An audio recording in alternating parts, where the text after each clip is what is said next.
It's all good, man. Hey, it's all good, man. It's all good, man. Hey, it's all good, man. All right, ladies and gentlemen, it's all good, man. The Better Call Saul podcast. My name is Brian, and with me, as always, is Dave. Dave, how you doing? Doing pretty good this evening. Yeah? Had a weird experience on the way up here. Yeah? You were, I was trapped. You were? I was trapped on a bridge where part of it's a drawbridge, Mhm. and it was up and out of order. Mm-hmm. So when I turned around, a freight train stopped on the tracks. So I spent about half an hour trapped between a drawbridge and a freight train. Nice. And then as the train finally left and I'm pulling away, they're finally putting up the sign to tell you that the bridge is out. Nice. After 45 minutes or whatever, I was sitting on that fucking bridge. Nice. So yeah, I felt like I was in a horror movie. Huh? Especially being around Halloween time. Right, because you just saw the new Halloween. I did last night. Yeah. Yeah. Decent? I'd certify it fresh. Okay. All right. I was trying to explain to a friend how that works. Because we were leaving and he goes, it was pretty good, but I wouldn't, it's not like 73% fresh good. And I was like, well, Rotten Tomatoes is not, you don't rate it on a spectrum. It's the percentage of people that say it's fresh. Uh-huh. So if 73% of people like it, that's how you get 73%. Mm-hmm. It's not like, you don't rate it on a scale of 1 to 10. Right. Or something like that. I So gotcha. most people seem to like it. I would say it's fresh. Mm-hmm. It's definitely a lot fresher than The Shining, which I watched on Halloween. Okay. No, I watched it over the weekend. The original Shining? Yeah, only took Okay. me 37 years to watch The Shining. Yeah. Which Not is funny. 'Cause worth the wait. Right. As long as we're hating on classic movies on this show, The Shining, not worth the wait. Not worth the wait. All right. Well, speaking of weights, it's been a while. Right? Look at that segue. Nice. Yeah. So currently, right now, we're sitting in my my garage, Future home of Irene's bar, because I'm Irene's totally going bar. to be that guy that puts a bar in his garage. I bought a 10 by 4 foot whiteboard. It's pretty damn big and impressive. It's pretty awesome, right? Yeah. With, what is that, like 1 square foot of writing on it in each corner? Right. So far. I feel with a whiteboard that big, you could draw all sorts of wieners. Totally. Boobs and wieners. Especially once we get the bar in here. There's going to be lots of inappropriate drawings that I'll probably forget about until my kids come in to get their bikes or sleds or something. Right. And then I have to explain the facts of life to them.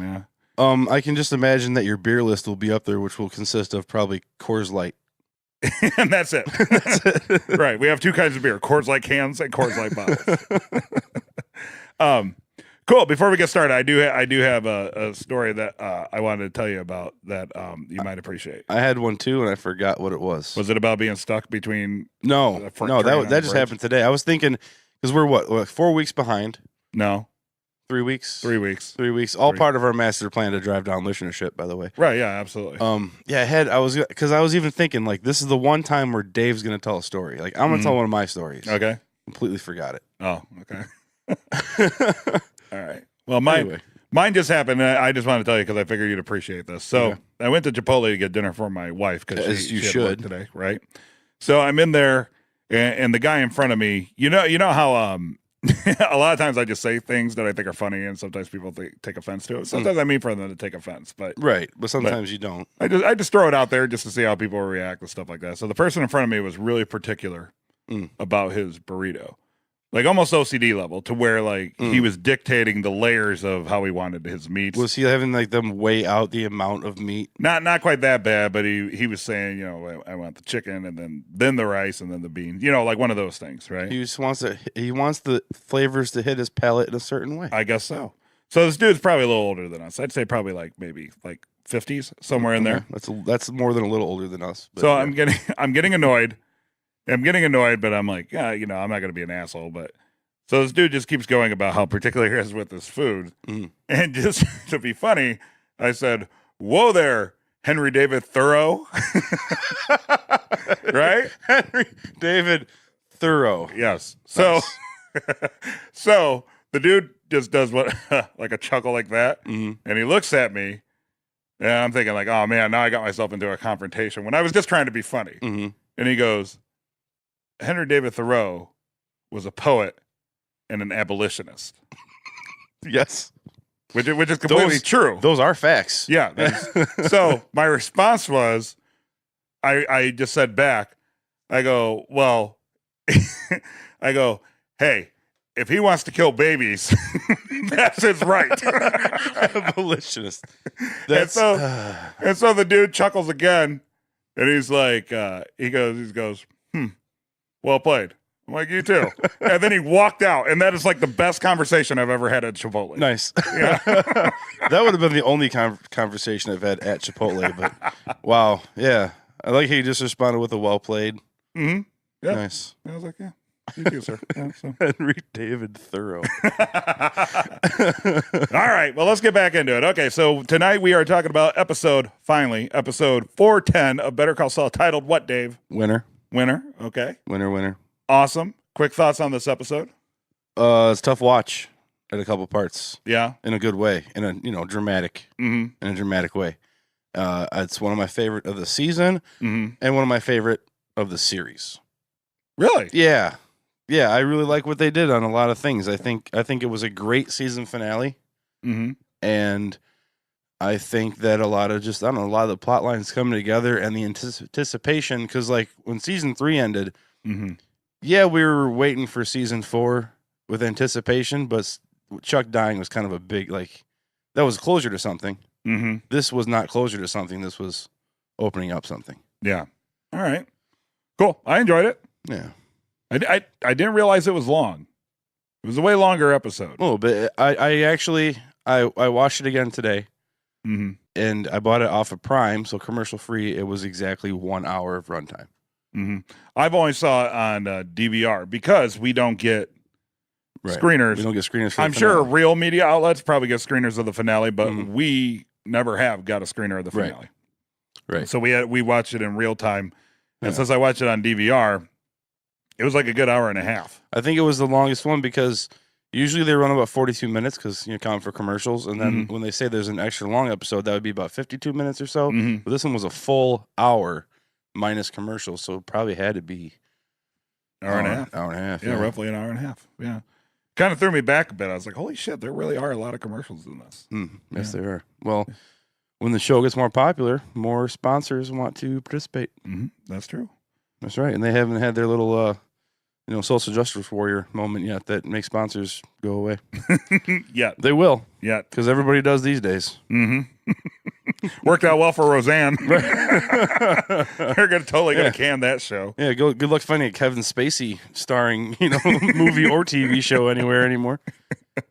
Actually, I just watched Time to Kill. How was that? Pretty awesome. Awesome. Maybe that might have been the story. Was that we were talking? I think it was the story because it's kind of related. Because the scene between Mike and Warner is so heavy. Mm-hmm. I might have got a little misty eyed. Maybe. Okay. But we're having this big conversation about crying in movies and stuff, and I'm not a big movie crier. Right. I'm not a movie crier. Okay. Not a big movie crier. Okay. So I'm talking about how I haven't cried at a movie in a very long time. Okay. I think actually Alpha Dog got me. Okay. Which is, mm-hmm. judge me if you want, but yes, Alpha Dog got me. I've Shut never the fuck seen up. it. So not 2 days after that conversation, I'm at work. Everyone else is on vacation. I'm at the shop. I work in a machine shop by myself. Mm-hmm. I put on A Time to Kill. 10 minutes in, I'm wiping away a single tear. But it was a manly tear because you were at the machine shop. Well, yeah, it was when the daughter, after being brutally raped and beaten and attempted murder, apologized for dropping the groceries to her dad. Mm-hmm. Which I was just like, whew. Yeah. Tug of those heartstrings, buddy. All right. Well, on a lighter note, episode 410, Better Call Saul. Title winner. Let's go. So it opens up, courtroom scene, and it kind of just pans along the people. And these are obviously lawyers vouching for their barred or credentialed lawyers vouching for someone trying to maintain or attain bar status. Right. And it goes through 3 or 4 people. And I love how Chuck was the only one who wasn't visibly excited to be there. Like he went through the motions. He said, it's my pleasure to do this or whatever. Mm-hmm. But good acting because you could tell, the way they portray that. He totally didn't mean that. Mm. And I actually watched that scene a few times because I was actually thinking. Didn't pick that up. No? No, I thought he was sincere, just not overly excited. But maybe you're right. Yeah. The way I interpreted it, because everybody, so this is what I was saying. So I even went through and watched the scene a few times, right? Because I've watched it like 3 or 4 times now. And everybody says, it is my pleasure, or it's like a great honor. Right. Right. So I thought, okay, everybody gives like this like platitude, like this adulation to nominate or vouch for whoever the fuck they're vouching for. Right. And then it got to Chuck. And Chuck's just like, my name is Chuck McGill. I'm here to vouch for. Oh, he just said, I'm here too? Yeah. Right. So then I was like, aha, he's the only one that said that. So I watched it again. And one of the lawyers, like 2 before him, says almost the same thing. Like, no, woo, Okay. like, you know, to his voice. But even then, it was very obvious that that guy, in It my was a little more interpretation, smiley. A it little was more. like more like heartfelt than Chuck, the old Chuckster, Yeah. going through. That tricky bastard. Yeah, going through the motions. Well, maybe that will affect some of the points I'm going to make later, but let's keep talking. Okay, cool. And then they go, we saw the after party. Yeah. Because after the party, it's the after party. Right. Right. And we saw Ernie. It's between the party and the hotel lobby. Right. That, yeah. As R. Kelly taught us. Right. That whole little zone there. Right. Right. Yeah. And we saw Ernie. Ernie, yeah. I was super excited. I even put Ernesto with an exclamation point in my notes because Brandon Hampton, who plays Ernesto, friend of ours, right, calls me by my nickname that I don't like people calling me sometimes. But I even made a point to tell him that great acting because he is a far better singer than shows on the thing. But it's hilarious because everybody knows Total Eclipse of the Heart. Mm-hmm. Everybody wants to karaoke Total Eclipse of the Heart, and he got to do it for a national audience. Right. Horribly. Yeah. With the best karaoke microphone I've ever seen in my life. Yeah. That shiny gold plated. It's pretty awesome. I was glad to see him because I kept thinking, I'm like, what? I wonder what's up with Brandon. Like if they're going to have him back or because Chuck's dead, they're just going to ignore that. Like, right. I'm not really sure where that character left off. Yeah, but he just moved on. God, I don't remember his last appearance, actually. I was actually with him. We had just visited you in the city when he came to visit, when he was talking with, I think, Peter Gould, who was like, oh, yeah, we'd love to have you back on sometime. So I figured, maybe he'll get a flashback or something. Right. And here you are 10 episodes later. Flashback. Getting the flashback. Yeah. So it was good to see him. I texted him, said good work. He said, back. So I'm sure we'll probably chat with him soon. Yeah, we got to get him on soon. Yeah. He's going to try and visit. And if he visits, we'll do an interview in person. For sure. Yeah. So it's the after party for Jimmy. Apparently he set up this party for like 10 people at a karaoke bar, which is a good place to go. Yeah, totally. It's a good fun time, especially, what is this, 2006? 2004? Roughly. Somewhere early 2000s. Yeah. Karaoke was the hot thing, not just in Japan. Right. It's still a hot thing now. Kim and Jimmy are trying to figure out whatever song they want to sing, and what ends up happening is Jimmy coaxes Chuck on stage. Chuck's very reluctant. Of course. Doesn't want to do it. Nope. And then he gets on stage, and then, he's very standoffish. It's obvious he doesn't want to be there because he just tried to scoot out. Right. But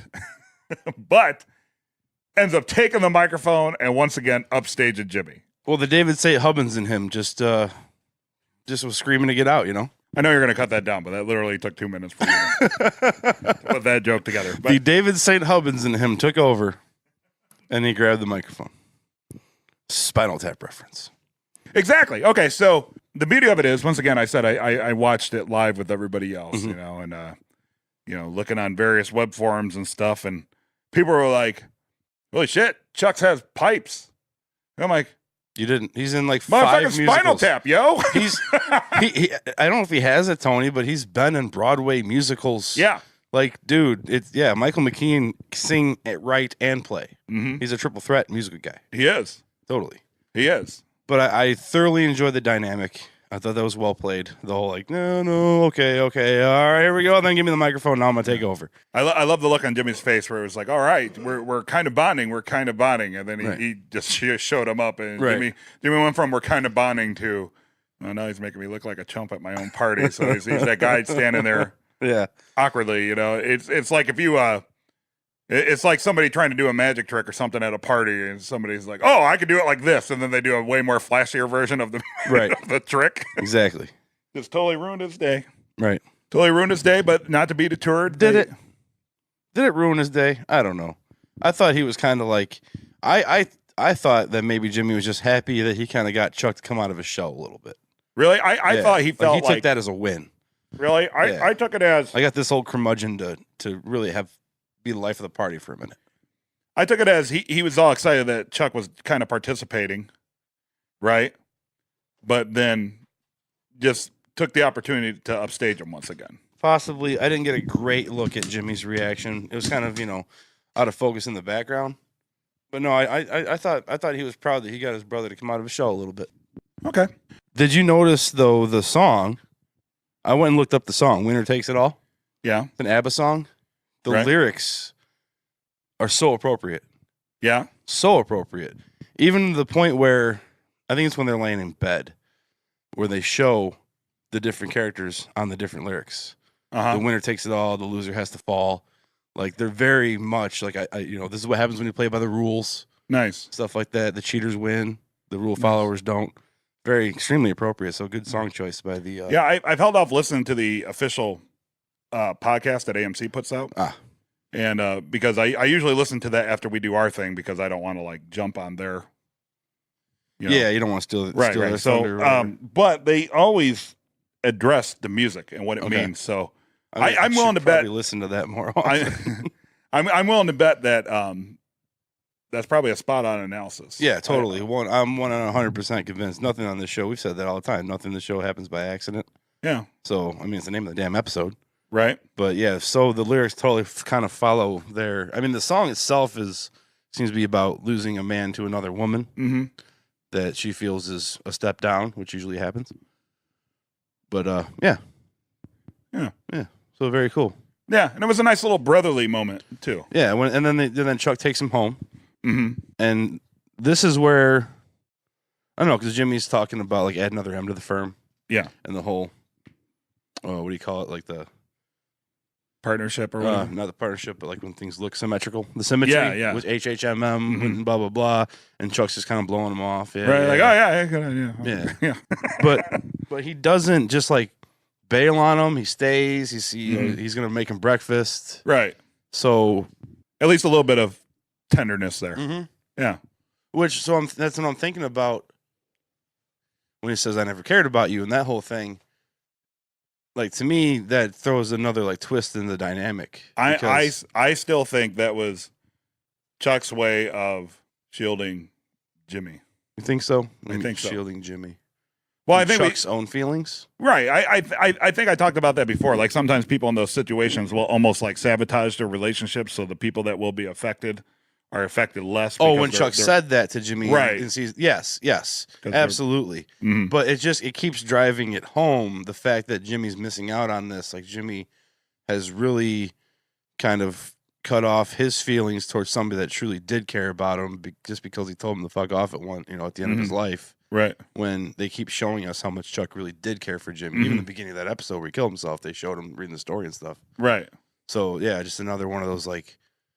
Chuck really did care about Jimmy. It's really unfortunate that he said that. Right. The whole thing, yeah, like from Jimmy's perspective, like the whole relationship was kind of like a missed opportunity.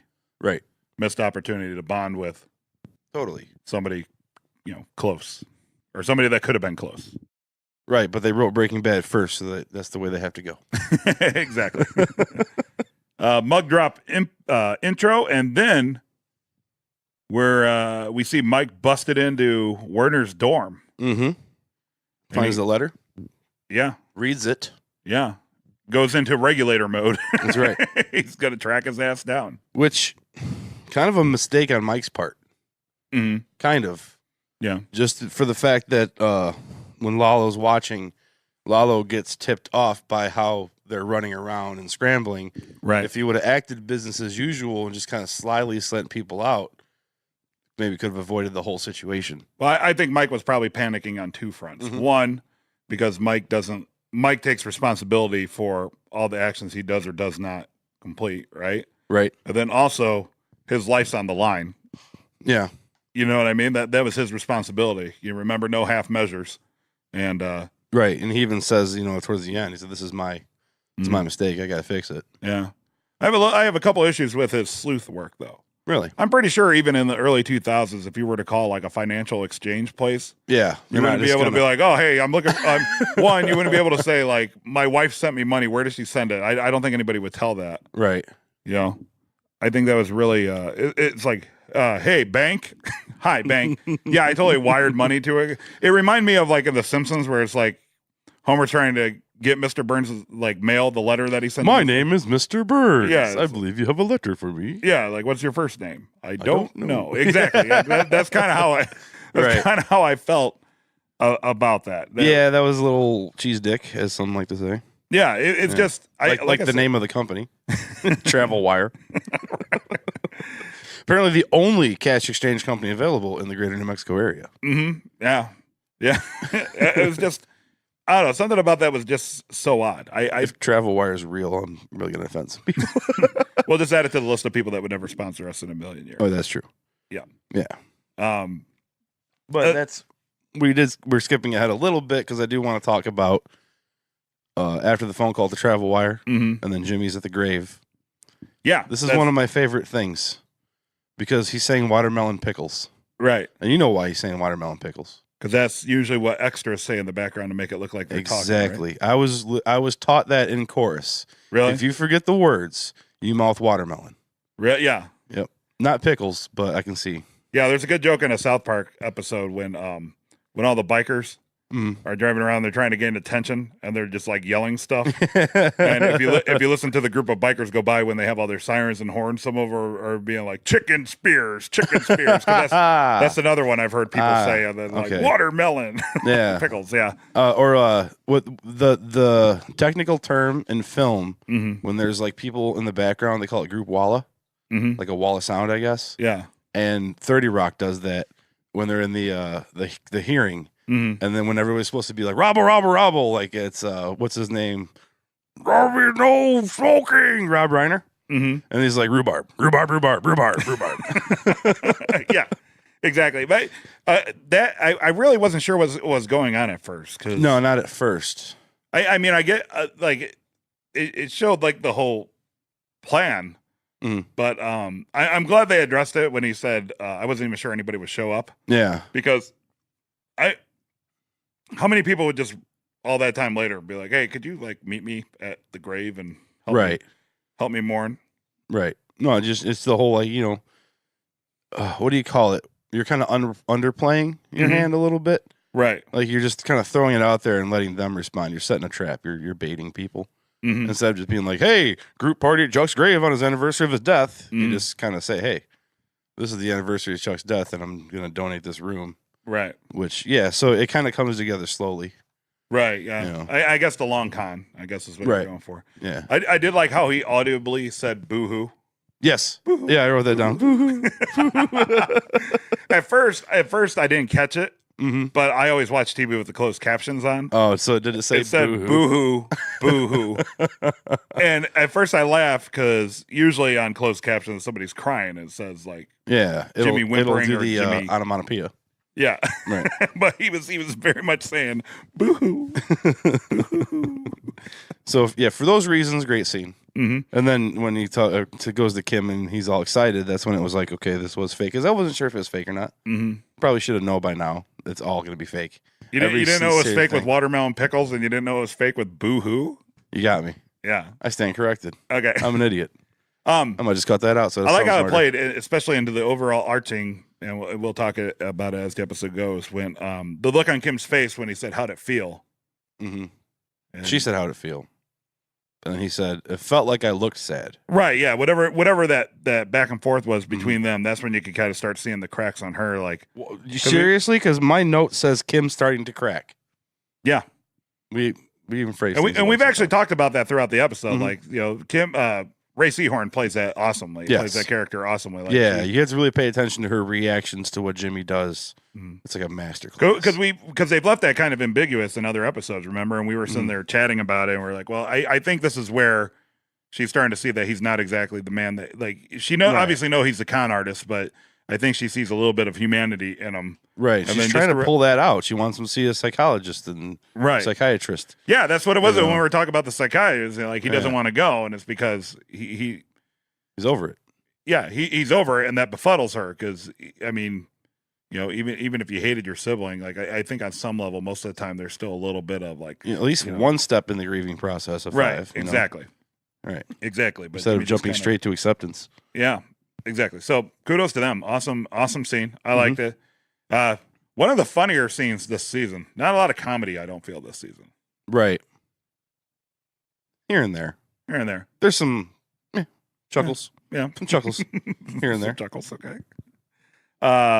We see Lalo scooping out the Los pollos hermanos. no, he was scoping out the I'm sorry. Laundry Brillante. I wrote Los Pollos Hermanos because those are the trucks that were coming in and out. yeah. But yeah, Or he's the scoping out. Launderia Brillante. Right. He's scoping out the scene of the excavation. Yeah, taking notes. Right. Singing. And I thought he might have been singing the same song. Because the melody kind of sounded like that Winner Takes It All when they're doing karaoke. I was wondering if he was singing the same song. He may in have been. Spanish. Yeah. We I don't probably know. should have looked that up, but I don't speak Spanish. yeah.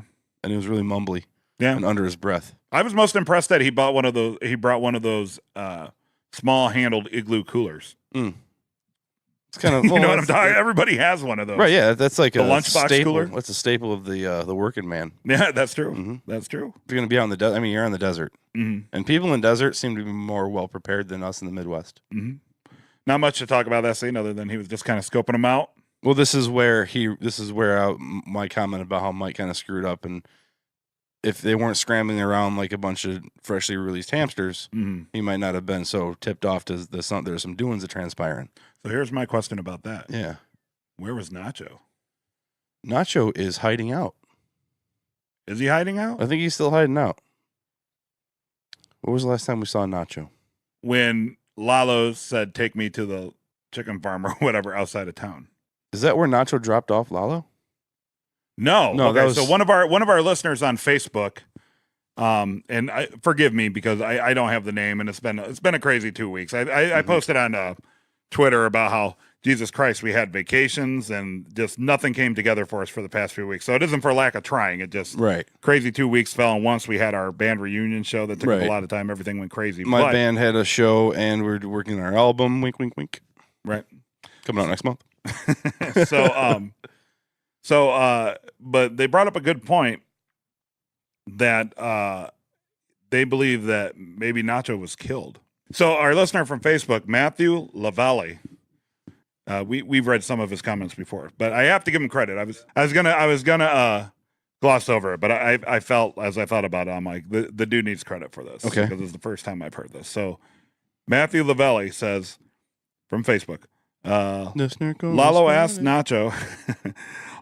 Nacho to take him to the chicken farm. They went in the same car. All of a sudden, Nacho is not with him, not to be seen again. I believe Nacho was killed, and the next season there will be a backtracking to reveal that. I disagree. Disagree? Yes, because correct me if I'm wrong. Mhm. Jimmy has not met Nacho yet.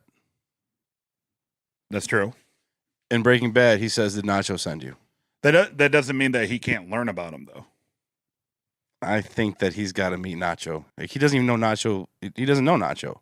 Why would he throw Nacho's name out there? Because that's what he does. Unless somehow Nacho's name comes up in season 4 or whatever, That's what I'm like saying. a ghost character or Season something. 5 or something. But no, I disagree. I think that Nacho has to be involved with Jimmy in some facet leading up to Breaking Bad. Okay. All right. I'm just telling. No, I'm just saying what was it's sent not to a us. bad theory. You don't have to yell at me. It's not a bad theory. Okay. And given if I didn't know that about Breaking Bad, then I would say that's a damn solid theory. But knowing that in Breaking Bad, I'm saying he has to know who Nacho is personally Mhm. and Lalo. Mhm. I think he has not killed Nacho. Mhm. That they are going to be working together in some facet leading up to the end of season 4. Okay. All right. Fair enough. Okay. Lalo's just going rogue right now. Yeah. He is No, he's going rogue. He's not going rogue. He's doing due diligence. Due right? 'Cause diligence. he was obviously yeah. Well, I sent guess there you to- don't know if he's being directed to do so. I'm saying like acting without direction from the higher ups. Maybe who's- that is who's- his direction from the higher ups, Oh, right? Because yeah. he just showed up out of nowhere because Nacho isn't part of the family, remember? Right. And Nacho obviously had been doing well for himself for like 6 months. Right. Then Lalo shows up cooking shit, I think eating his lunch, making him his lunch, then eating his lunch, and basically like, well, you're not part of the family, and I'm in charge now. Remember? Because he's like, Yeah. Margaret, get out of here. Like, he totally... I think that Lalo's due diligence was going to make him discover that Gus owns Nacho. and I don't think he knows Gus owns Nacho yet. Okay. I think that's going to probably be a big dramatic moment. I think he has an idea. I think he does know that. I'm going to say that he finds maybe whether or not he knows him dealing with it will be that mid-season craziness that happens. Okay. So around episode 5, season 4. Season 5. Episode 5, season 5. Mm-hmm. Lalo caps Nacho. Okay. All right. Cool. The duel of the double syllables. Okay. Gotcha. Mike's back at Travel Wire again. Not back at. Or he's there. He arrives He talked at. to like their corporate headquarters or some shit like that. He arrives at Travel Wire. Right. So he's there, and good old Fred. Fred. Good old Fred tries to stave him off, but gets guilt tripped. He does, because Mike has a pretty convincing story involving dementia, and I'm assuming diabetes, because he talks about insulin, and the family. It's his brother-in-law, and blah blah blah. And he. This is where I'm sitting here thinking, I'm like, Mike's the perfect age for this role because he acts like a kind of a weak old man when he's talking to him. But this is supposed to be like 20 years ago, in Mike's life. Right. And Mike's supposed to be, and it's much, much younger. So I was like, that's kind of funny, But, yeah, good job. The thing that struck me the most is how much Fred looks like a young Weird Al. Yes, he does. Yes, he does. Yep. Fred Yankovic. Indeed. Not related to Al Yankovic, but Freddie Yankovic is a polka king. He right? is the polka king, Yeah. Mike convinces them to show him the surveillance footage. And another thing I noticed is how Mike commandeered. Yes. Which is the second time in this episode that some piece of equipment has been commandeered from the person working it, right? Because Chuck took the microphone from Jimmy. Yeah. Mike shoves aside. Poor Fred. Poor Fred, just getting strong-armed. Yep. Rest in peace, Fred. Do you think so? We'll get to that later. Yeah, get to that later. Well, then Gus rolls up. Gus rolls up, wants to read the letter. And this is where they have that. Mike says, I believe him. He'll get it done. He just doesn't see his wife. I think he's on the level. Minor setback at most. Nothing's at risk. Right. And I just wrote here, Gus is pissed. I wrote how Mike says you got the most expensive hole in the ground this side of the Mississippi. I actually started to research the biggest holes in the ground that side of the Mississippi, and then I totally lost interest. The Grand Canyon. No, well, not expensive because that shit was free. Well, I thought about that. Right, exactly. And then I was like, I thought about that, and I was thinking, well, there has to be like a missile silo or something, or like a quarry. Right. Or like a subway tunnel or something. But then I completely lost interest in it. Yeah. One thing I was, again, impressed with is how, well, I was impressed at first that Gus knew Werner's wife's itinerary. Yeah. But and I thought, wow, that guy has connections. And then I thought, well, maybe it's just as easy as calling the airline and saying, like, hey, I'm looking for, like, whatever her name is. Marguerite. Yeah, Marguerite. Like, when's she getting off the plane? Where at? Because, I mean, this is like post 9/11, so like, security was pretty strict back then. And I get that they're trying to like institute the idea that Gus they probably have eyes on her in Germany, right? Do you think they'd have eyes on her? Yeah, I think that's what they were going for, is because he's not just going to hire these people. He's probably after the initial interview probably did recognizance to steal a Trumpism. Thoroughly vet these people. Exactly, thoroughly. No, I'm sorry, extremely vet these people. Right. I'm sure he knew. Right. Yeah. Right. But that was my first thought was, oh, he must have just called the airline because apparently Mike can just call Travel Wire. Or I just had this thought, just popped into my brain here, is that they have transcripts of other conversations. No, they wouldn't.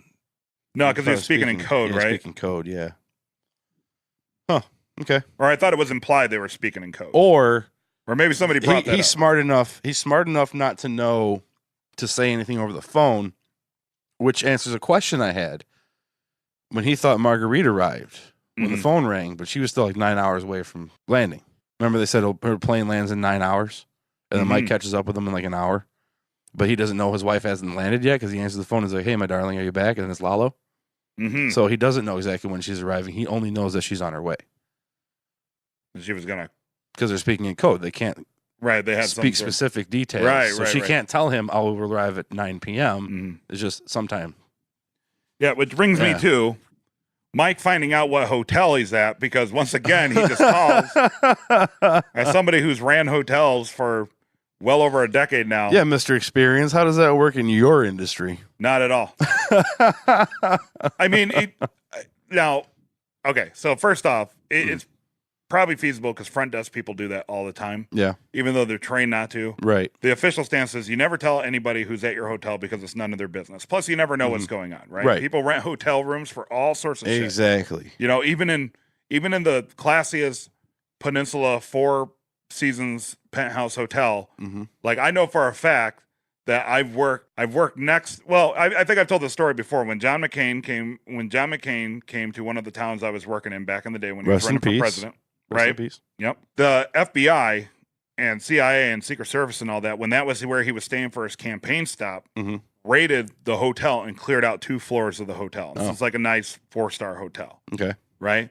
And what they cleared out was a high-end escort and drug ring that's been running out of the hotel. Because again, the usual rules of Did they know that they were doing that, or they're just clearing out you have everybody? your suspicions, but the general rule of hotel management is like you always try to keep an eye on everything, but it's not you're not the police, right? So it's not your problem unless somebody makes it your problem. Right. Okay. Right? So you could know somebody is running drugs or prostitution out of the room, but the people that do that are very sophisticated and they know the rules too. You know, it's not like they just come in and flaunt it. You know what I mean? You just kind of get your suspicions and such, and you just kind of wait for a moment to safely ask them to leave. Like, because I've called people flat out to their face before, I'd be like, hey, I know what you're doing, man, and like I'm only going to give you like till the end of the day to get out of my hotel before I have to call the cops. Okay. And the reason is because they probably done something that made it my problem. Right. Right. So if it's something, if you make it something I have to deal with, then I have to deal with it. But you also can't just go around accusing people that have a lot of visitors of running prostitutes. You know, you could probably say like, hey, you're having too many visitors. You got to knock it off because like that's not how a hotel works. Right. But you see what I'm saying? So there's like a weird, like feel it out spidey sense kind of feeling that you have there. So front desk people, no matter how many times you tell them not to do that, because the official thing is usually if somebody calls, you know, you're like, I can't give out any information, but what I can do is take down your name and information, you know, and if somebody asks for you, I could say that you called, you know what I mean? Yeah. But that doesn't always work that way because people pass along messages all the time, you know, and a lot of times people call the front desk and you would say, well, hey, you know, you're going to have to call back and you're going to have to dial the direct extension to the room because if you knew this person, you know their extension. You know their extension, especially now in the age of cell phones. You know, so what you can do is take their information sometimes, and you can't like really verify. But say somebody says that they're worried about somebody and they're trying to do a courtesy check, then like the best way to handle it, especially to mitigate any liability that you might have, if somebody calls with that concern. Unless you see the person like falling down of a heart attack and, you know, you somehow know, because there are people that come in and out of hotels quite frequently, business travelers or, you know, such. What you can do is take their information, and then if that person's in the hotel, you can do a courtesy check. Right. You know, and if the person's okay, you just be like, hey, just so you know, so-and-so called for you. I didn't tell them you were here, but so-and-so called for you, so you might want to contact them. Right. Right. Or if you think it's really bad, you know, you call the police and you ask them to come do a wellness check, and then you can let them in the room. Because just public service announcement, if you're in a hotel, the managers have the legal right to go into the room anytime they want. Like people are like, I paid for this room for 3 days. It's like, motherfucker, I got the key. I can come in. Right. I rented you that room. Right. This is a lease, or this is a rental, not a lease. Right. It's like, so that's that whole thing. But so it's plausible that front desk would do that. But like, I feel high-end resorts and such, it's very hard to get somebody that would do that, in my opinion, because I would be pissed off at my staff if I found out that they gave any information about one of the guests. I don't care if it's somebody's husband come in, which happens because people cheat on their, you know, even husbands, like they'll be like, hey, that's my wife. And I've had to almost have people arrested before because they've been like, well, I know she's here. And if you don't tell me where she is, I go knocking on every door. And I'll just tell people flat out, I'll be like, well, you need to handle that with her. But if she's here, that's not my problem. And if you go knocking on every door, you're going to get arrested for trespassing and disturbing the peace. You know what I mean? So it's like, so I'm just saying, for Mike to call the hotel, like, and just be like, "Oh, I'm looking for so and so again," and then he knows exactly where they're at. For me, in my professional mind, that was a little bit of a stretch, but in my realistic mind, that probably happens all the time. So I was listening, you know, going back to when Mike finds the brochures, he mutters a word to himself. that makes him think hot springs. Yeah. So then I went and I Googled hot springs and translated it to German. It's not the word Mike said. So I don't know what that was. I thought, it was the whole like, Werner taught Mike the word that Mike used to catch Werner. Right. So my thought on that was it the name of the resort that they kept saying? Or was it was he caught the word hot springs, so then he pulled all the brochures that were for hot springs. Because it was the third hotel he called that confirmed. Remember the first two said no? Which would have been a lot more realistic or cooler if the first one that said no, he was actually there. They just said no because they don't want to tell him. Right. But yeah, and that's one of my favorite moments was when he pulls the brochures and then Fred's like, "Hey, did you find your guy?" And he just like walks out. Totally different atmosphere, totally different attitude about him. He just walks out without a word. Right. It's like, okay, that's pretty awesome. Awesome. And then Lalo's following him. Yeah, I was still not sure during this whole thing if Warner was really that stupid. You know what I mean? Yes. Because then I was thinking, is he really that lovesick? Or was it like an elaborate double ruse where he was given information to one of his people in Germany and his wife coming in was going to come over and he was going to give it that? That's where I was going. No, because Gus knowing what's going on makes you think it has to be legit. She has to really be on her way. Because Gus would know. Yeah, fair enough. Yeah. I'm just telling you, I thought I had to. Interesting, though. That's a very interesting thought. Yeah. Would have been the old Wade Danger there. Yeah. Yeah. Flash forward to Howard. Howard looks good. Yeah. Yeah. Okay. So first off, I'm glad to hear that Hamlin McGill is back. Yeah, back and going strong. Yeah. That's on right. a side note, I text Patrick Fabian and congratulated him on a great season, and his Uber movie Driver X has been picked up on the I've heard festival. I've heard, getting shown at festivals, which is the next step towards distribution. Exactly. And he said he may be coming into town. Oh, really? To promote that. Nice. And he's like, I'll let you guys know. We'll hang out and do a face-to-face. So hell yeah, that would be awesome, a face-to-face, and hopefully he can get us tickets to a festival in Chicago like Michael Nardelli did, but we couldn't make the festival. The handsome son of a bitch. We need to talk to him again, too. Yeah. So, like, of all the people we talked to, and I counted, we've talked to like 75 people of note, I guess, on our podcast and stuff like that, which, again, is way more than a couple idiots should ever be allowed probably. to. But Patrick Fabian is consistently one of the nicest people. Yes. He'll text me from time to time. I think he genuinely appreciates us being nerds about his craft. Yeah. And he legitimately just seems like a super, super nice guy. Totally. And it's adding another layer of perspective to it for me because he's currently leading in a movie that is like independently done and trying to get promotion. Like he's not like Seth Rogen who can just throw together a movie and get it out there. You know, like, so he kind of knows what it's like to do something. He seems like he's passionate about it, and that's his nerd thing. Right. And nerd things appreciate nerd things. Right. So that's why it's easy to get podcasters to do your podcast interview. If they have a podcast, they're likely to say yes. Yeah. If they don't know what podcasts are, then they big time you and say other stupid shit too. Right. Yeah. But it's cool. Yeah. One of my favorite guests by far. Yeah. So just a side note. So when things calm down a little bit, because we're still like in this weird crazy mode. So when things calm down a bit, I'll reach out to him again, see, because he's like, yeah, anytime you want to have me on.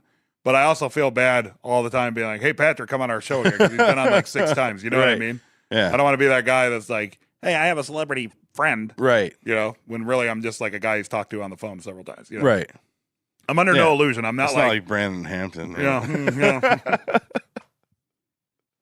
For the record, he's also a very sweet guy. He is. Very, very sweet dude. The little TV crew cronies. I love it, yeah. Planting the seeds. The film kids spreading the news, as I wrote down. They're spreading, they're playing. That's the phrase I was looking for. They're sowing the seeds of like, man, it's that whole subtle underplaying your hand thing. Right. Oh, that was you. Like, you did this, and Hamlin's like, no, that wasn't me. Because then that gets him talking on the other side of it too, like spreading the buzz. Like, right. That little camera crew thought I was in charge. I'm not in charge of this. Right. I didn't have anything to do with this. And some people think, they don't really know who did, and then the actor girl starts, oh, Jimmy paid for it and unlock it. Yeah. And I love that Jimmy's better idea than going through all Oh. that was arson. Yeah. Well, I put he concocts another rescue scheme, like the billboard, Yeah, which worked that time, right? Got Yeah. a lot of clients. right? Saving a judge from a fire. So here's what we'll do is we'll put someone's life in danger. Right.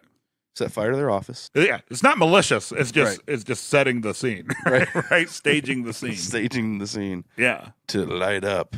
Yeah. Also $23,000. Yeah. I want to note that too. A lot of money. Anyway. It is. Especially back then, it was probably that's probably like $26,000. Yeah, I was going to say like 23.5. Inflation. Yep. But Is that rent or wages? Because they don't go up the same anymore. that's true. Oh, That's America. We're back on the trail of Warner. Mike's pretty sure that he tracks down. He knows the hotel now because Mhm. even I went on a diatribe about that. But yeah, I guess apparently it's that easy. It's that easy. And he notices he's being tailed Mhm. and goes all MacGyver. All MacGyver. I like how they set that up too, where he opens the glove box and it has There's the gun, the gun, and then he reaches behind it. They've yeah, done he that a like few pushes it times. aside and Yeah, grabs the gun. gum. Yep. Well, they kind of rhyme. Yeah. Very close. Gun. None. Yeah. And devises this little blockade. Bullshit plan. Yeah. I don't think that thing would have.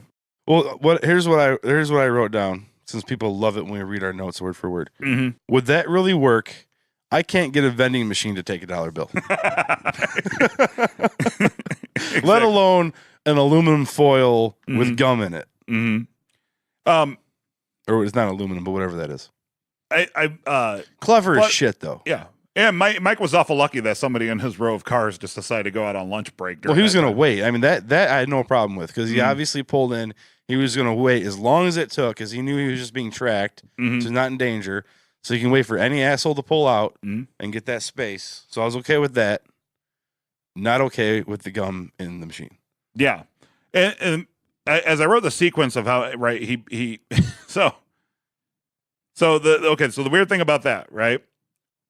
Besides the gum in the foil in the machine, Mm-hmm. so the sequence of events was the gate opens, Mm-hmm. and then he puts payment in. Right? No, the gate opens, he takes his ticket. No, he puts the ticket. Right? Wait, what? No. Yeah, that's how that works. You take a ticket, the ticket's timestamped. You hold on to that ticket.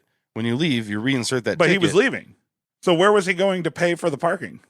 Oh, He grabbed a ticket when he came in. He sat there. I thought that's what you meant. on his way out. I thought that's what you meant when he came Right. in. Okay, On his so on his way way out, Mm-hmm.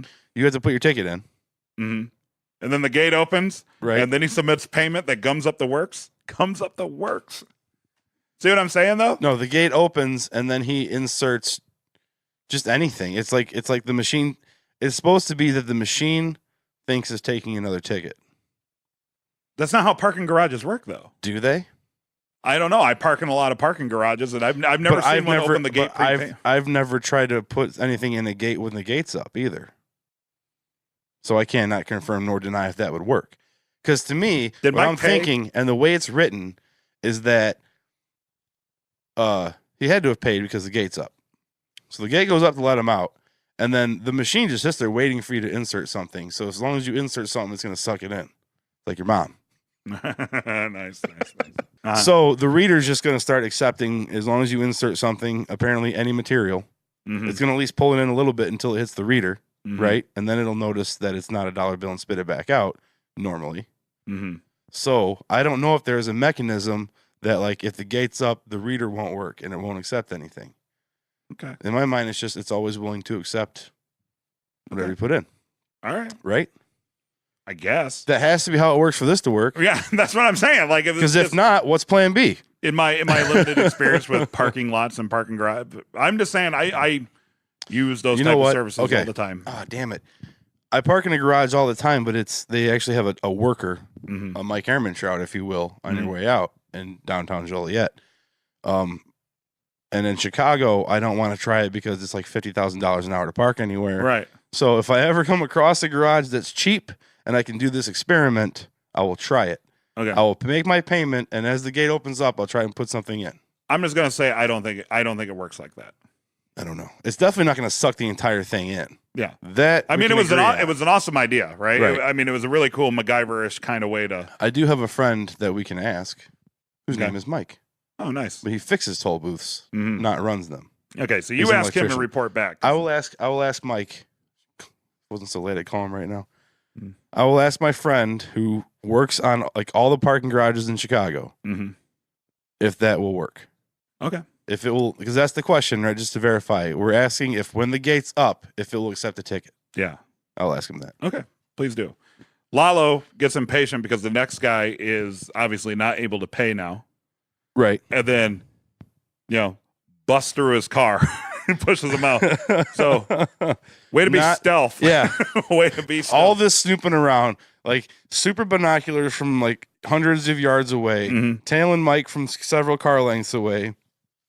But hey, man, when you're down to business, sometimes you just got to push through, Yeah. even if there's a car in the way. Okay. If I had a 442, I wouldn't do that to the car in front of me. I'd probably find a way to go around or maybe find a different gate. But by then, Mike's gone.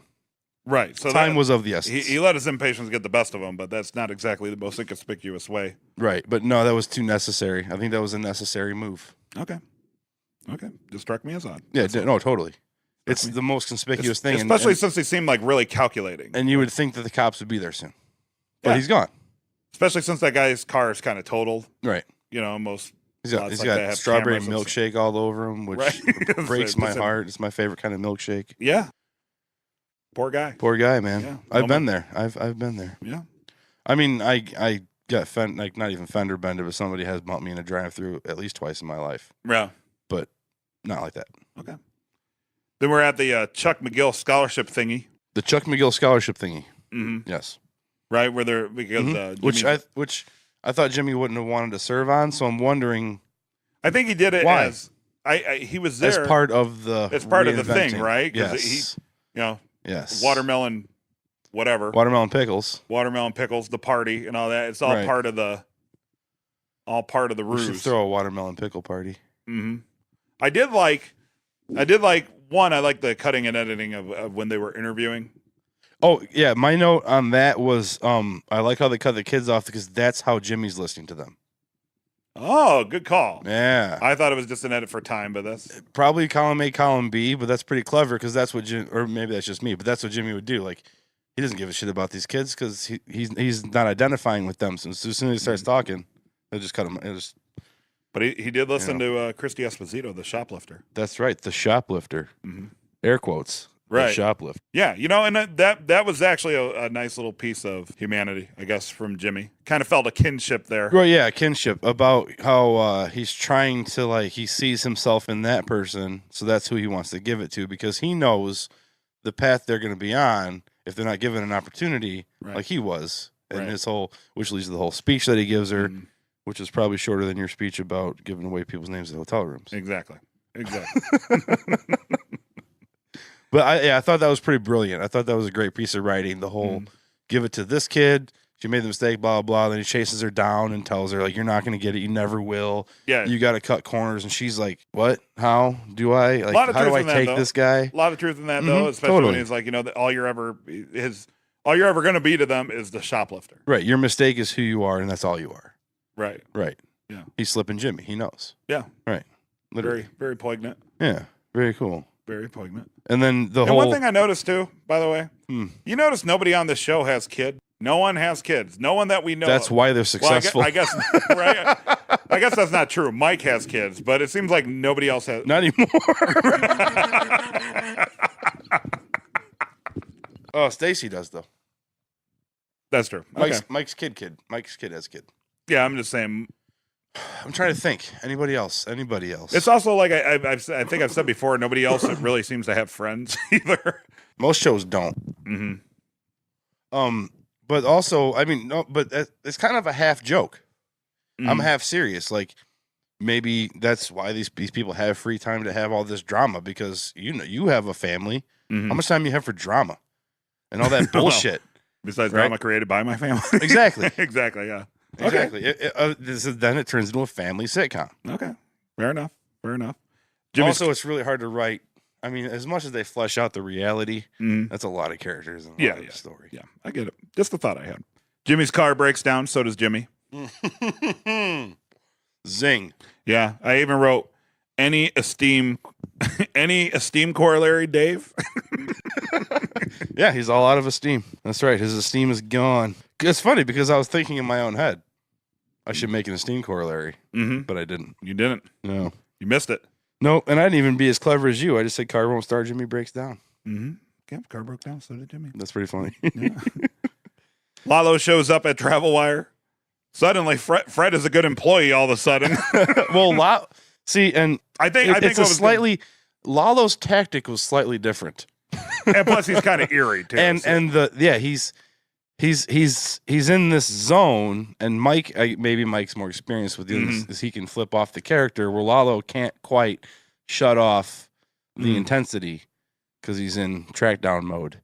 So it definitely puts Fred off. Yeah, very off-putting. And then I said it somehow finds out what Hotel Warner is also.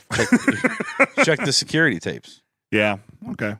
And then check security tapes after he climbed through the ceiling. Yeah, he was because those foam panels. It's amazing how in like every show the only foam panel that's weak is the one they fall through.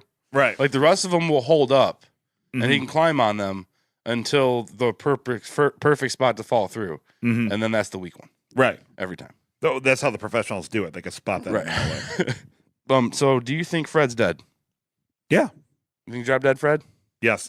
Yes. I think he's dead. I was thinking that, and then when it showed the person knocking on the door and he waves them off, I thought maybe he just sent Fred running. No, because it showed Fred's feet face down.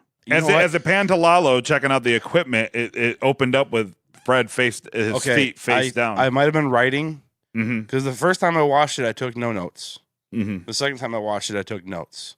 So I think I noticed that the first time I watched it, but then forgot because it had been weeks. And then when I rewatched it again, I think I was writing, so I didn't notice. But I think the first time I thought Fred's merely unconscious. No, just a little pistol whip up top to head. Because that happens all the time in movies. I'm pretty sure he was dead because of Lalo's stone cold. Yeah, but does Lalo want to leave a wake of death? I don't know. He did a hit and run. I mean, he didn't kill that guy. No, I think he's just like I said. He's just. I vote he's knocked out. Okay, You vote he's dead. Yeah. So let us know if you think he's knocked out or dead. But I think Fred's dead. And then Mike's back to being Batman. Werner's on the phone with Lalo. Mike just appears out of nowhere. Just grabs it from off camera. Again, because hotels typically let people who aren't staying at the hotel just wander onto their wander onto their pool deck. Okay. I do that all the time. Yeah, okay. That's how I get to swim for free every day. Okay, fair enough. No, not at all. Not at all. And Werner had a really nice Hawaiian shirt. I was digging his Hawaiian shirt. Big open chest Tommy Bahama, That's how you got to do it, man. And the Crocs. Of course. I didn't know the Crocs. It's called class, Dave. That's right. It's called comfort. Comfort and class. He's on a 4-day vacay, right, as far as he knows. It turns out it's going to be a lot longer than that. It's like a guy peeing sitting down. It's like it's strictly a comfort thing. It's not I only do that in the morning after I drink a lot. Yeah. Or in the middle of the night if my legs aren't quite working yet. I'll sit down to pee sometimes. Okay. Nice. Yeah. Good TMI on this one. Okay. No, okay. So then when Michael grabs the phone, I love this sarcastically. I fucking hate this movie trope. Okay. Goddamn movie trope. When it goes silent, and then Lalo's first thought is, Michael? Right, yeah. Is that you? Like, of all the possibilities. Right. Oh, no. It's just Michael showed up. Yeah, I think I would have been like, hello? Yeah. Hello? Hello? Hello? And then I would check my phone. Mr. Ziegler? Yeah. Yeah. No, it's just Michael. Yeah. Is that you? I wish you could see me. I'm totally doing the face. You were? Back at Jimmy and Kim's pad, Kim is hard at work on Jimmy's appeal speech. Scripting it.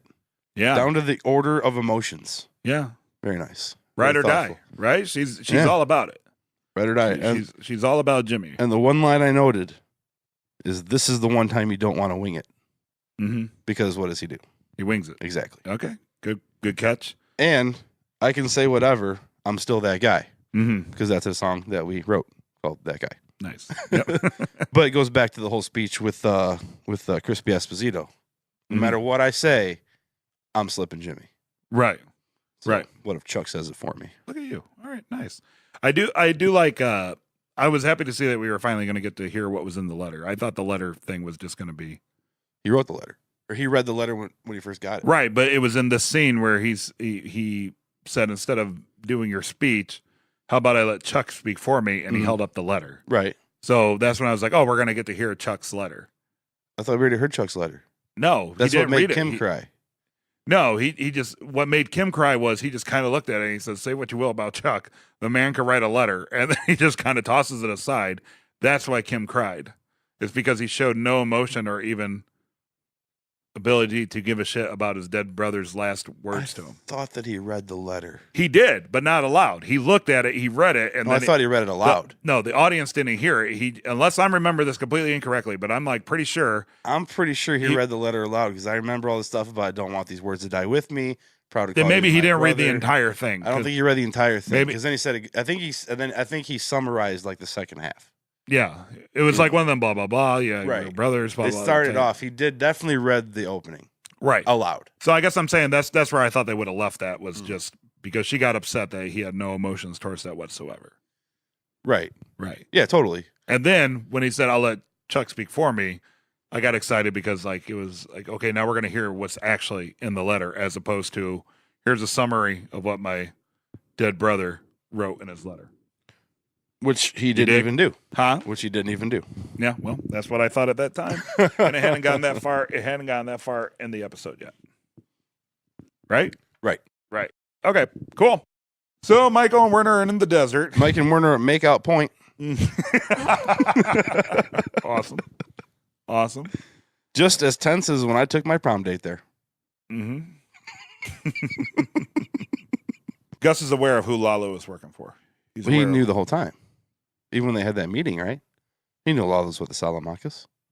Yeah, I guess that's true. I guess Lalo- just in the moment I wrote Gus knows who Lalo is working for. Right. He knows what's up. Mhm. Um Or maybe he surmised that it was Lalo that Mike was talking to because Mike just says he was on the phone with somebody. yeah. Right? I don't think Mike said he was on the phone with Lalo. He just said that Werner was on the phone.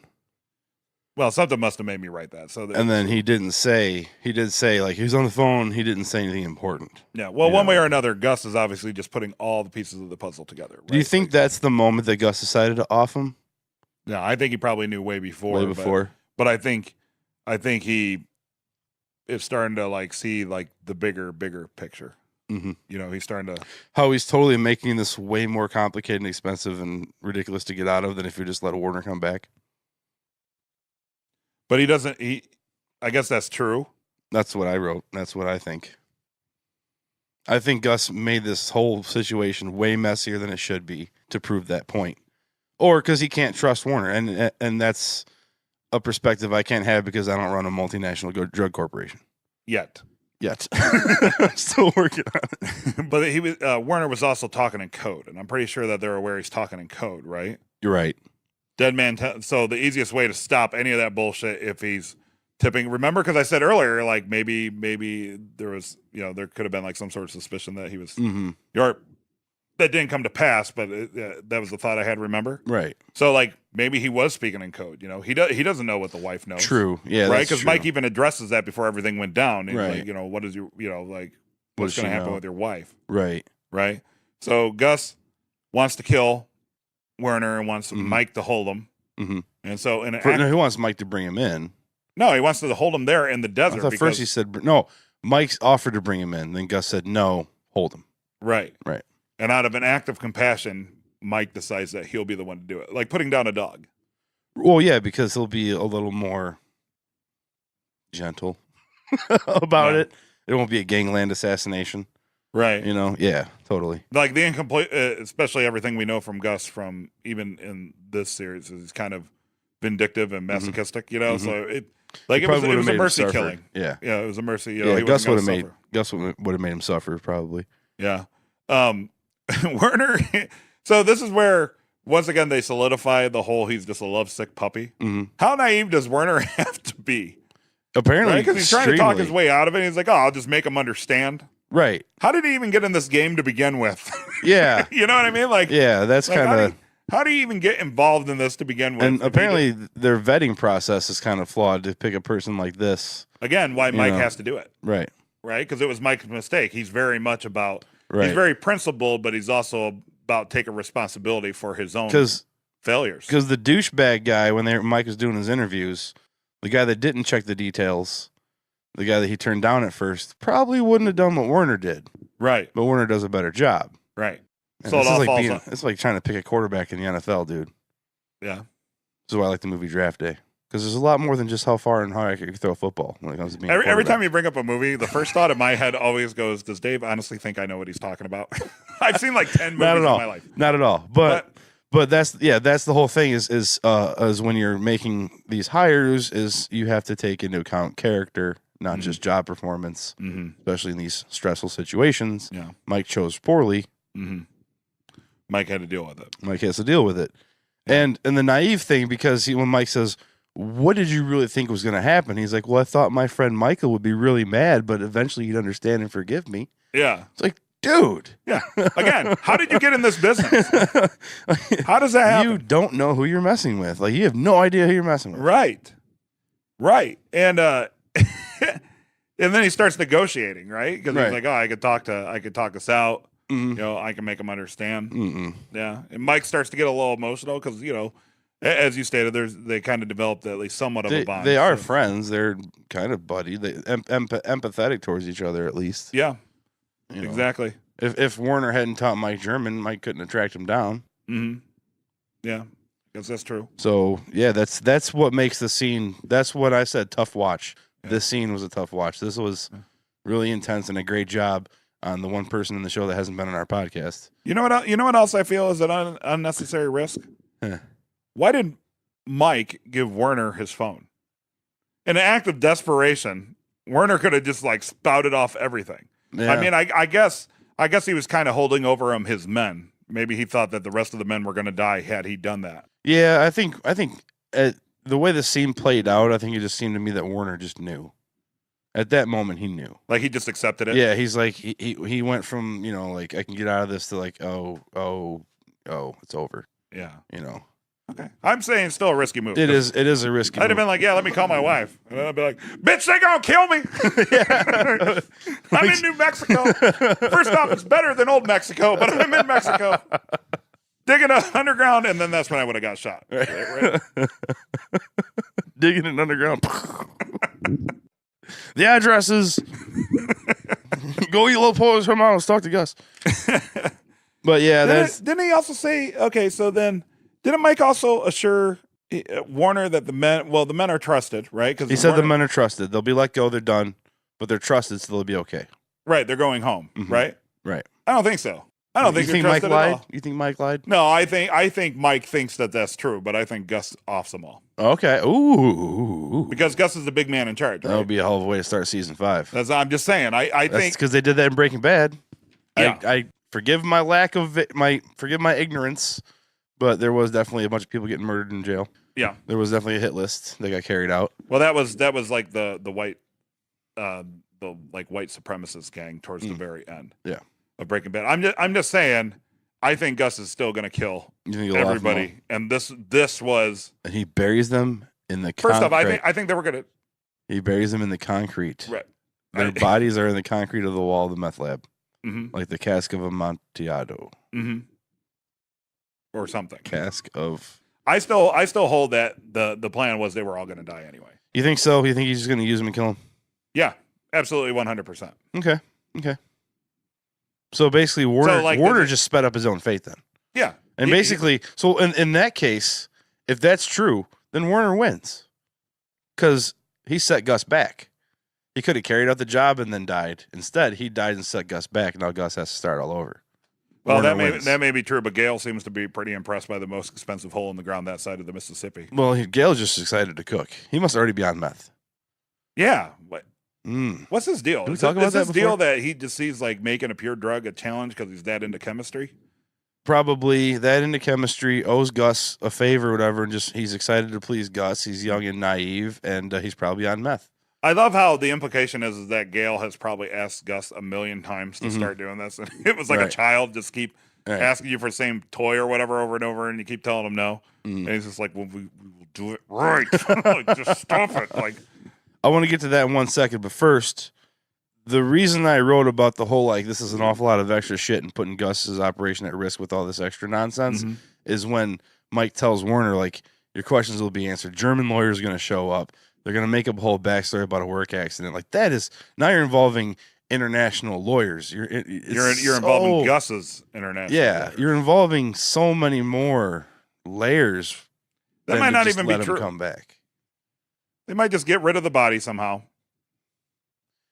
So you think Mike's lying to him? No, I don't think Mike knows any different. Okay. I think Mike thinks that's how it's going to go down. Okay. Gus has. You're right, because If he can find out what flight and everything that bitch is on, I'm sure he has the means to like make her look like the crazy lady. That the lost plane husband. goes down. Well, I don't know about the plane Because the air traffic controller's daughter just died in a tragic heroin accident. I just feel like Gus has a plan beyond all this. Mike's not like a partner of Gus. He's an employee. I think of Gus, Mike's right? kind of speaking out of turn. No, Mike just knows what he's told to know. Mike just knows what he's I guess told to know. spiking out of turn is spiking out of turn. Speaking out of turn is the wrong phrase. But yes. Yeah, Mike might actually believe what he says. Right. Which would make Mike kind of naive too. Something him and his But buddy. I mean that's Mike's not perfect. Right. No half measures. He makes mistakes from time to time. Right. Right? He does. That's one of his flaws. Mhm. So I'm just saying, Gus is already going to kill these people. He probably already has a plan in place to how to explain their deaths. Or if they're all the way over here and nobody knows where they're at or how they got there, right, or anything, he just may have a mean. It's not like they're posting on Facebook or whatever. He might it might just be in Germany, like we have family members that went to America and disappeared. Yeah. Right? Okay. Okay. Yeah, totally. And then one thing I was going to say about the scene with Gail in the hole. Why is Gail in the hole? Because I think what happened was That's what I want to know. Because Gus is already determined that he's going to kill everybody, so obviously construction is going to halt. Mm-hmm. Right? So Right. I think he brings Gail down. Whether or not you're right, it's established construction's going to halt because even Mike said they're done. Mhm. So construction's halted. Right. So I think he was just showing Gail, like in an attempt to see if Gail could work with the space. Right? Because he even kind of alluded, he's like, I can work with this. He's like, yeah, Right. like this is big enough. just need ventilation. Right, because they're not going to dig anymore. Mhm. So it's yeah. And then he's like, oh, we just need ventilation. So in Gus's mind, he's like, all right, so the size is what the dude needs to do what I need him to do. Okay. Right? I got to finish this because it's Mhm. not going to get done until it's done right. Right. But it's So- not like they had, it's not like the size of the garage that I'm sitting in now Well, was dug out, right? slightly bigger. Huh? Slightly bigger. Slightly. Slightly. You know what I mean, though? I think he was using Gail as a means to gauge. Yeah, like a gauge. Gail the gauge. Right. Right. Like, can you bring him down here, show him, like, is this going to work? Right. Is this big enough for you? Did I do good? Did I do good? Okay. Right. It's like framing a house, right? He hasn't put the kitchen or the cabinets or anything in yet. But hey, is this a big enough house? Yeah, but when It you is? when Okay. you hire a contractor to build your house, you don't bring in like the owner of a like-sized house because Gail isn't the cook. So you don't bring in like a similar owner in and be like, check my progress. Are we all right here? Yeah, but what you do when you go to buy a house, do if kind of- the house isn't completely built out, you can walk in and be like, yeah, you know what, I like this space. Yeah, sure. You can't Can't come wait and to inspect it finish, halfway and through. then like I guess to keep Yeah. going with that, if you're like, oh no, this is great, like I'll just fucking put a sleeping bag right here, I'll just move in today, and they're like, no, it's not fucking done yet. Okay. Right? I think that's kind of what was going on there. Okay. Also, that scene was filmed darker than the whole series Ozarks. Hey-o! Have you ever seen the Ozarks? I've seen the first season. Is that I the darkest fucking show on TV? I enjoyed it, and I noticed it is very blue. It It's is very so blue, but- goddamn blue and dark. Yes. There's sometimes I watch that and I'm like, Jesus Christ, it might Yeah. as well be a fucking radio show. 'Cause we it's should like, maybe do a show about that in the off season. It's very Breaking Badish. yeah, kind of. I did think it's a So here's- little derivative of the Okay, old so here's my issue Airbnb. with the Ozarks, not to go on another tangent, Mhm. but there's that hillbilly family, Yeah. right? Ruth has, and then her father, Cade, Mm-hmm. gets released, and Cade's a complete asshole. Mm-hmm.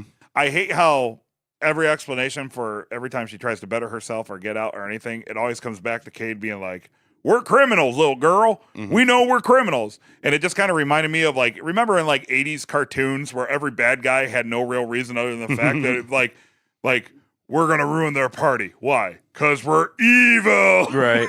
Or like there would always be the character that had the child and the child wanted to do good. And the father's like, no, we're not going to help them with their science experiment. We're going to sabotage it because we're evil. And that's what we do. That's how I feel like the hillbilly Cade guy is. O'Doyle rules, man. Yeah. It's O'Doyle pretty much sums up. Billy Madison summed it up for us. O'Doyle rules. O'Doyle rules. Yep. So Your whole family's going down. that's my issue with the Ozarks. It's I don't like the cartoonish like, oh, we're just going to be dicks. Not because we make bad decisions, just because we're criminals. We're bad. That's just who we are. Right. That's exactly. He says that shit. He's like, oh, that's who There we you are. go. We're criminals. It's so lame. Except Candace accept his homosexuality. Yeah. Anyway. Not there's anything wrong with that. Right. Right. You just can't accept it. Right. And if you know who you are, Mm-hmm. go with who you are. Mm-hmm. Right? Yeah. Exactly. To quote the poet Kesha, we are who we are. We are who we are. So then Mike's there. when Gail leaves, he runs into Mike, who's just kind of hanging out in the crow's nest. Yeah, Batmaning it up. Yep, just hanging. I guess it would be the bat's nest then. It was surprised Mike wasn't in the upside down. Cave. In the back cave, but he wasn't upside down. It was so dark with somebody just lurking there. That's when I actually expected to see Nacho. Because that's like 90% of his scenes this entire season is just hanging out in the fucking dark. So did Christian Bale sleep upside down, or was that Michael Keaton? I think that was Michael Keaton. Okay, I remember one of the Batmen slept upside down. Yeah, I think that was Michael Keaton. He was so into being a bat. Yeah. The whole Batman or the whole Tim Burton's Batman thing is a whole nother. Actually, the first one wasn't that bad. The second one was stupid. The second one was a Tim Burton movie starring Batman. It wasn't a Batman movie made by Tim Burton. No, the first one is like my second favorite Batman behind Batman Begins. Mm-hmm. Everybody loves The Dark Knight. I love Batman Begins. Batman Begins. Love pretty it. Sweet. All right. So Jimmy and Kimmy are at the appeals meeting. Right. And this is kind of when I kind of call this, right? Remember I said I think Jimmy's just going to say fuck it, like I am who I am kind of deal. And he kind of does that here. Mm-hmm. Yeah, he reads the letter and then, he starts to. Right. And then he realizes this isn't going well. Mm-hmm. Because he's insincere, right? Because this whole thing is insincerity. So sincerely, he's like, I'm not going to be respected like Chuck. I'm not going to be good. And let's face it, Chuck is a son of a bitch. That's why it was like it's almost like he used sincerity to play up the insincerity. Yeah, right. There was a lot of sincerity in a lot of things that he said. Well, he was sincere, right? Which is like kind of like he was just being honest with himself, right? Until the whole I have this letter. Yeah, that was that's not sincere. That was kind of drifted. Like he started off sincere. That was totally sincere. And then drifts towards insincerity, but he's already got him on the hook. Now he's just reeling him in. Yeah. So once he set the hook, very fisherman-like, once he set the hook, then he can go back to being insincere and really playing it up. I didn't like the I have this letter. You didn't like that? No. I bought it. Really? God, I'm an idiot. Yeah. I was all into it. I'm like, okay, well, that's cool. That's cool. But then it was like, it was a little too really drove it home. Right. But it actually fits with the character of Jimmy because sometimes he can't help himself for like the dramatic flourishes. Right. So, yeah. I was like, I have this letter. You don't have this letter. I have this letter. That's almost like orgasmo. Like, are you Sancho? I'm Sancho. Right. Yeah. I have this letter. So he goes through the spiel. Wings it. Huh? Wings it. Wings it and nails it. And I love the fact that he says, I'm going to do everything I can to be worthy of the name McGill. And then immediately change his name from McGill. Well, let's talk about that. So they're outside and Kim's all proud of him. And this is Kim's breaking point, right? Yes, I think this is where she breaks. She's completely crushed. That little shred of decency and humanity that she was looking for, and she was suspicious that wasn't there. We've said this before. She really wanted it to be. That was it. We've said this before. I thought it was the moment before. We thought it was when she went to the bathroom crying. Mm-hmm. We thought it was when they showed the separate lives happening at the same time. We thought it was when he decided. We thought it was when he refused to go to the psychiatrist. Mm-hmm. So finally, mm-hmm. She breaks. Yeah. I think so. It's got to be. It's the end of the season. This has got to be the final, This is it.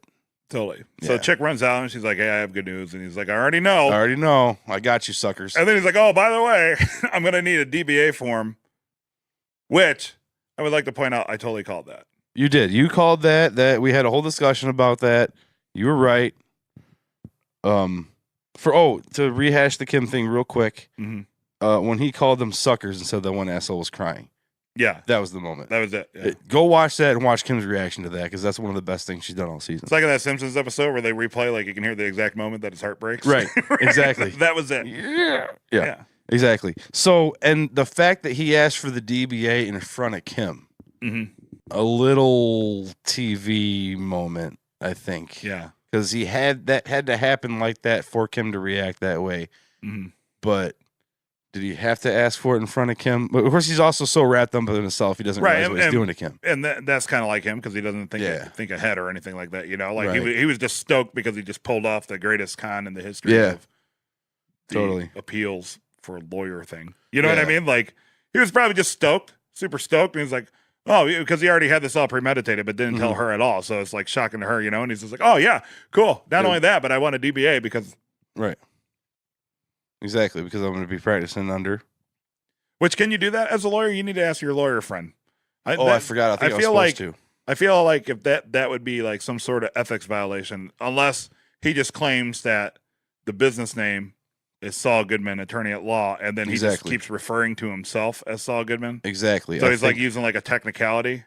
I think so. This is part of the discussion we had before. We never really resolved it. I think I might have been supposed to ask my lawyer friend and I forgot. Mm-hmm.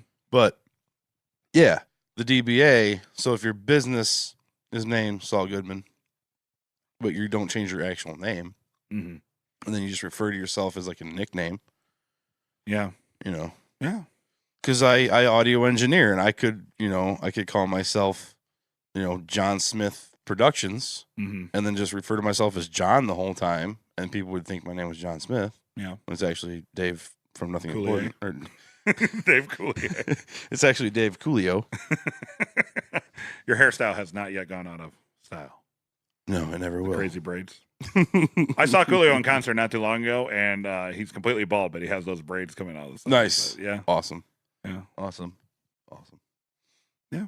Yeah. One of the best things from the 90s. So he's Saul Goodman. So, and he ends it with the name of our show. Mm-hmm. Because we're that important. Yeah, big shout out. Thanks.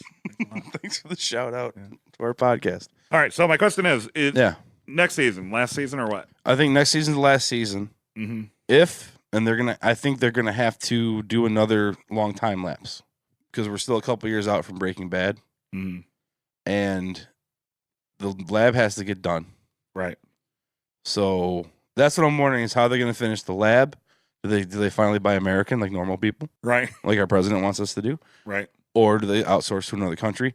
Because they might have been like they got so burned from that process. It's probably going to open with a big ass. First off, it's going to open with Gene, and we're going to find out that the cab driver is Howard Hamlin, and then Nacho. The first pre-commercial break thing is going to be like just a big time lapse montage showing like him setting up the law practice.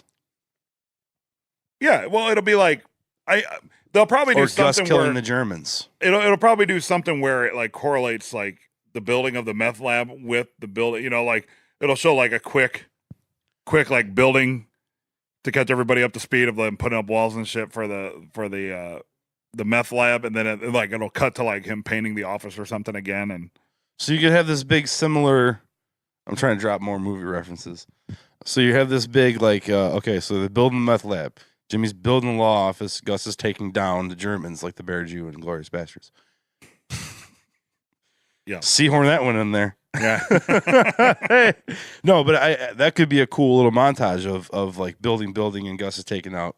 Shows how it'll probably just disposes of the Germans. It'll probably just intersect like a billion things from this thing, you know? Like it'll probably show Howard happily. It'll probably show Howard happily like doing his whole law thing, right? And then whatever Kim working with Kim has with been the up to, green it'll probably table. have like a thing of like Jimmy moving out of her apartment, right? And then it'll probably show the walls and stuff being moved into. Do you think they'll skip over, or do you think that Kim will confront him?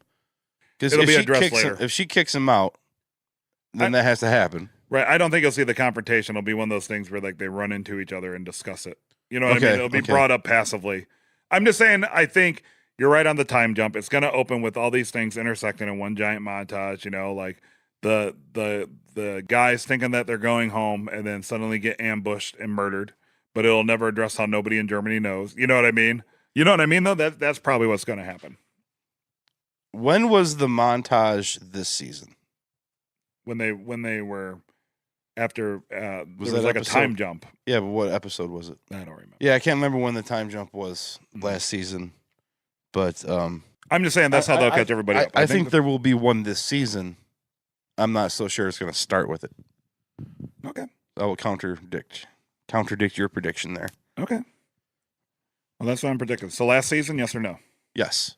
I also believe it'll be the last season. Yes. Breaking Bad went 5.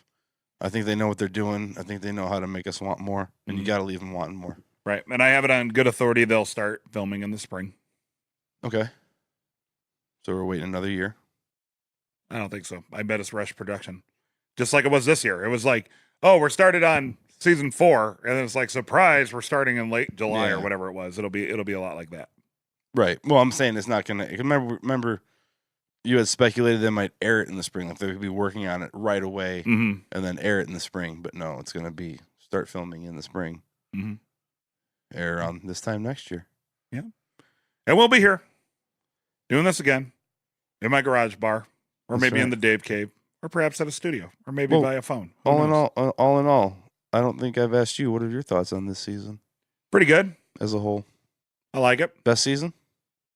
I don't know, to be honest. But 3 was really good. Huh? 3 was really good. Yeah. Definitely a better season finale. That one, like at 2 or 3 or whatever that was, where I was like, God damn it, that's like that was 2, I think. That was when they ended with the argument. Yeah, it was kind of lame. In the confession. But it was really good. I just kind of feel it like it's not that I'm any less passionate or interested. I just feel like it's ran its course now. You know what I mean? I'd hate to see it being drug out at this point. So like I am ready for it to end. You are ready for them to link this up to Breaking Bad. Yeah, I'm ready for it because otherwise if they stretched it out, it would suck. So I'm ready. I'm ready for them to bring it home. Like while we're on a high note. Yeah, let's bring it home, boys. Like let's just bring it home, and wrap it up, and then we can have like a Gene series afterwards because it's the franchise that won't die. I don't know about a Gene series because I think Gene's gonna get it offed. I think they're gonna wrap Gene up this season. Well, they kind of have to. It'd be nice if instead of 10 episodes, they had like 11 episodes and one was post, or 9 and then one's Gene. Yeah. Or what if they fucked everything? They killed Gene off in the opening scene of 5. I think what they should do is leave everybody hanging because everybody's going to want to see what happens with Mike and the workers and the meth lab. And I think it would be awesome if they left everybody hanging and the entire first episode was the wrap up of Gene's story in completely black and white and minimal dialogue. It'd be cool. I don't know if I can do an hour of that. I'm not much of a silent film guy. I mean, we do hate Citizen Kane. Citizen Kane does suck. Which I've never seen. You're not missing anything. Spoiler alert, it's a fucking slud. In a recent road trip with a friend of mine, we had a discussion about all the classic movies I have not seen. As much as I love movies, I'm probably one of the bigger movie buffs you know. Yeah. I have not seen most classic movies. Okay. Because for one, I wasn't around when they were made. I'm a borderline millennial, so I like what I know. You know, I just watched The Shining. I didn't think The Shining was that great. It certainly wasn't scary because I wasn't watching it in 1980. Yeah. You know, so I'm talking to a friend and he's telling me, "Oh, Citizen Kane's great," and it's not just about the sled. For one thing, apparently the whole Rosebud thing is a dig at another person. Okay. Who named like some woman's vagina Rosebud. Okay. And it was like a dig at that guy. But yeah, he's telling me, "Oh, this is great," and it's about more than just the sled and that. And I'm like, "Well, I haven't seen it." So we're totally ripping on things that we don't know. But it's hard for me to watch a black and white, mostly silent movie. Okay. Because I'm a millennial. I have a short attention span. I don't know. I kind of always dig that. Like whenever I see, like one of my favorite episodes of BoJack Horseman had almost no dialogue. You know what I mean? Like I like it when shows are able to do that. If you're able to do it well, it's super impressive. But I think they can do it well. Yeah.